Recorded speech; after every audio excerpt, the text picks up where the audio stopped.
There comes a moment, not loud, not dramatic, but utterly silent, when the one who always believed they held power over you suddenly realizes they cannot breathe without your presence. You see, control is a poor man's substitute for connection.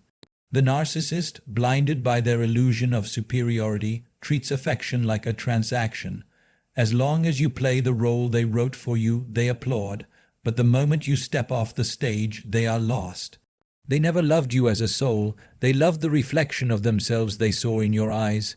You were the mirror that made them feel grand, important, unshakable. But what happens when the mirror walks away? They are left not with silence, but with themselves, and that is the loudest sound they've ever heard. The narcissist is not strong, they are starving for validation, for attention, for your energy. And when you finally see through the mask and choose to walk, not in rage, not in revenge, but in quiet clarity, they are shaken. For the first time they realize the leash was never around your neck. It was always around their own need. This is not just your liberation, it is their unraveling. They may rage, they may beg, they may pretend they have changed, but beneath all that noise is fear, not fear of losing love. Fear of losing supply, fear of facing the hollow space that your absence now exposes, and in that very moment you rise, not in pride, but in awareness. You realize your worth was never meant to be bargained with. Your presence was a gift, not a prison, your silence more powerful than 1,000 words. Now the question is not whether they can live without you. The real question is, why did you ever believe they could define your value in the first place? Let that be your awakening, let that be your peace, let that be your freedom. The narcissist lives in a carefully constructed illusion, an illusion where they are the center of gravity and everyone else simply orbits them. Their power doesn't come from true strength, but from your belief in their control. As long as you respond to their moods, their games, their manipulations, they feel powerful, but this power is borrowed. It isn't theirs. It is fed by your attention, by your reactions, by your emotional entanglement. The moment you stop playing the role they assigned you, the rescuer, the pleaser, the one always trying to fix what never truly existed, they begin to panic. It is not the loss of love that terrifies them, it is the loss of control. Suddenly, their commands echo into emptiness. Their silent treatments, their guilt trips, their staged anger, none of it lands. You are no longer moved, and in that stillness they realize something terrifying. They were never in control, you were. Their sense of power crumbles not because you fought back, but because you simply stopped participating. Like a puppet master pulling strings only to discover the puppet is now standing on its own, they face a truth they cannot unsee. You are no longer an extension of their ego, you are your own being, and that is the beginning of their undoing.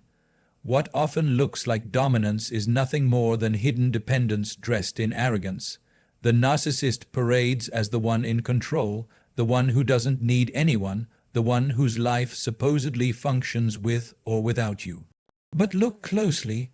Beneath that surface of superiority is a deep, unspoken dependency. Not on your love, no.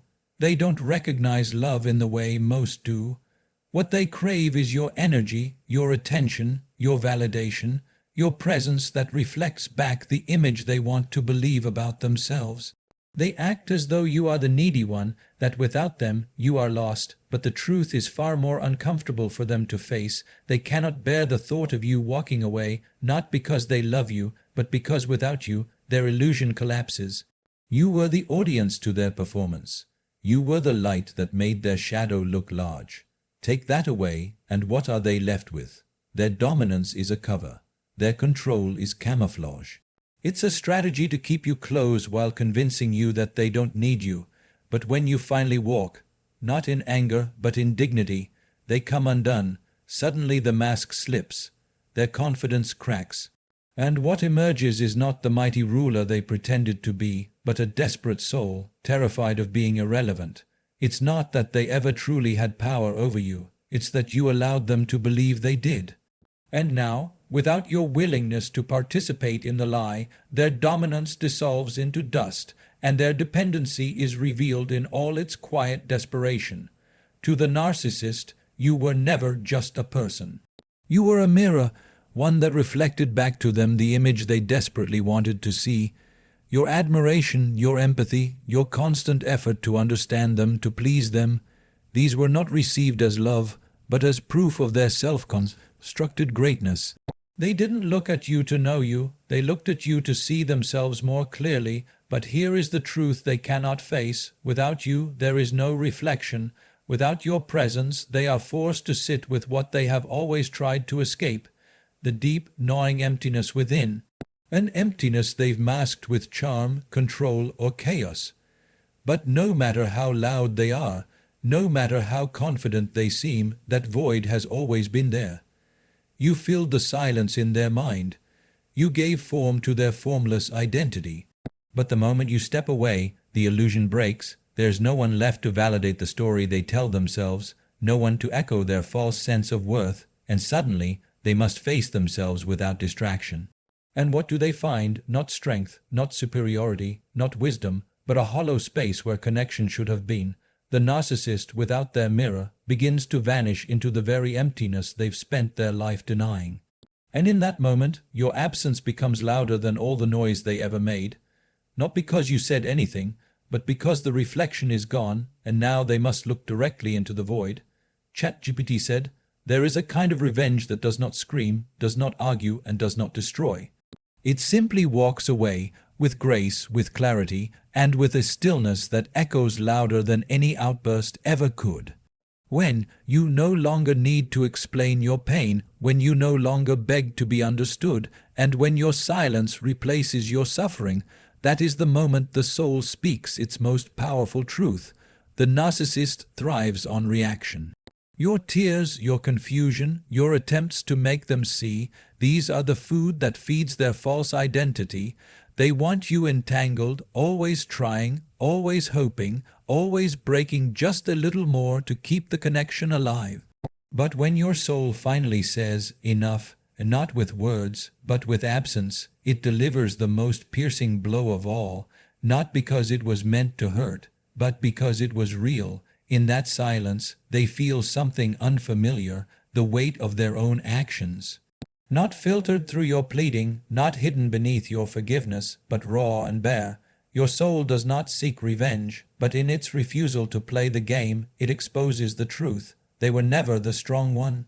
They were never the free one. You were. You do not need to prove anything. Your healing, your peace, your quiet exit. This becomes the mirror they cannot control, cannot smash, and cannot escape. It reflects something they never wanted to see, that the one they tried to diminish was the one holding all the light, and so the soul's silent revenge is not about punishment, it is about liberation. It is about becoming untouchable, not because you are hard, but because you are whole. There comes a rare and dangerous moment, a moment when the narcissist is forced to confront a truth they've spent their whole life running from. It is the moment you leave, not with rage, not in a storm of words, but with quiet certainty. In that stillness, something unfamiliar enters their world, the possibility of awareness. When you were around, they could blame you. They could shape the narrative, twist the facts, and always be the victim or the hero, but never the one responsible. But now, with you gone, there is no one left to manipulate, no story left to twist. Only silence, and in that silence, the mask begins to slip.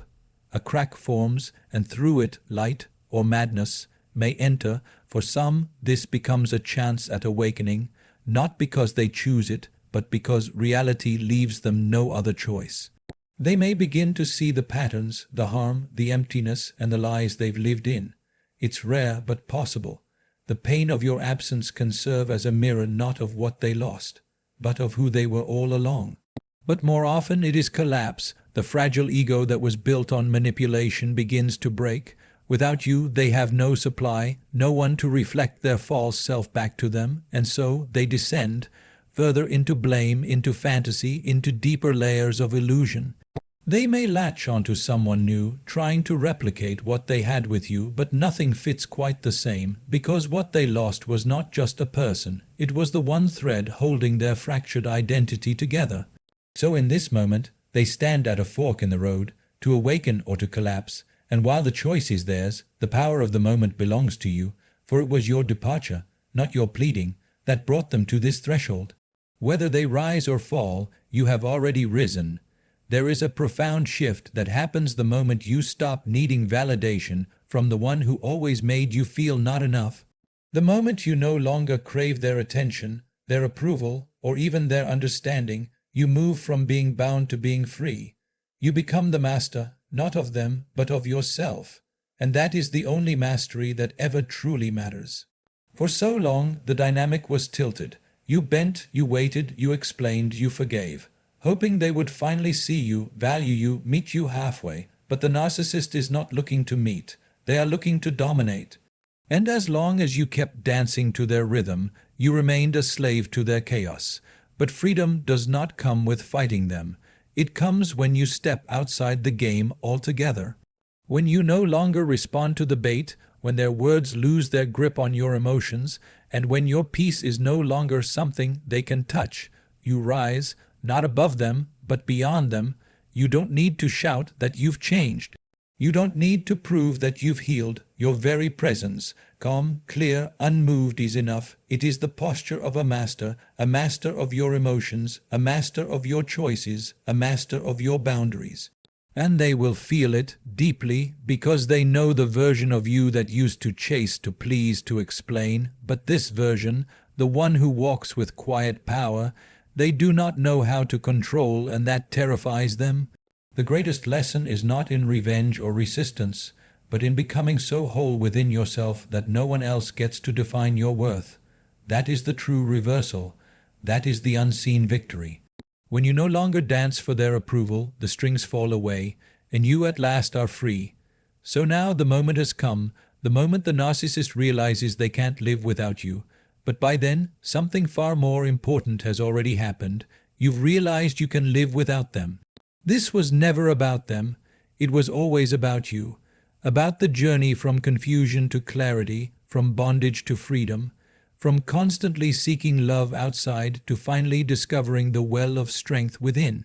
They lost the illusion of control. They were forced to face the dependency they hid behind dominance. They looked into the emptiness once hidden by your presence. They tasted the silence of your soul's quiet exit. And they stood on the edge between awakening and collapse. But by then, you were no longer there, not to save them, not to suffer, not to surrender. You had already become the master of your own life.